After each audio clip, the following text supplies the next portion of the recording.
یقول امام الشافعی رحمۃ اللہ العلم ثلاثة اشبار ومن دخل الشبر الاول تکبر ومن دخل الشبر الثانی تواضع ومن دخل الشبر الثالث علم انه لا يعلم۔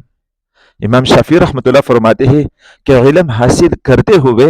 تین قسم کے مراتب، تین قسم کے درجے آپ پر آئیں گے۔ پہلے ایک درجہ آپ پر ایسے آئے گا کہ علم حاصل کرتے ہوئے آپ کے دل میں یہ آئے گا کہ مجھ سے بڑا کوئی عالم دین نہیں ہے، مجھ سے زیادہ قرآن اور سنت کو کوئی جاننے والا سمجھنے والا نہیں ہے، تو تکبر رہا، تو یہاں تکبر پیدا ہوگا، یعنی علم تھوڑا سا حاصل کیا ہوگا لیکن خود کو بڑا علم والا سمجھتا ہوگا،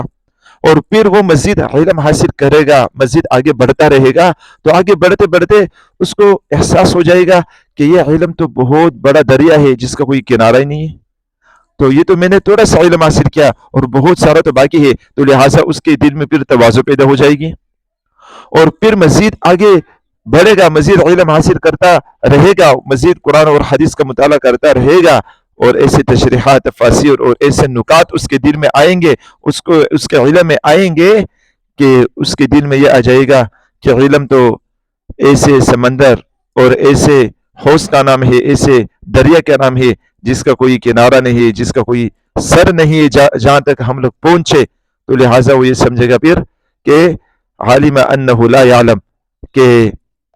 مجھے تو کچھ بھی نہیں آتا ہے، یعنی اتنا زیادہ علم ہے، اس زیادہ علم جو ابھی تک میں نے حاصل نہیں کیا اس کے مقابلے میں جو میں نے حاصل کیا یہ تو کچھ بھی نہیں ہے، تو یہ سمجھے گا کہ عالم انہ لا یعلم، کہ مجھے تو کچھ بھی نہیں آتا۔ تو علم کے یہ تین درجہ آدمی پر آئیں گے، لہٰذا آدمی کو کبھی یہ نہیں سوچنا چاہیے کہ مجھے زیادہ آتا ہے یا میں بڑا عالم دین ہوں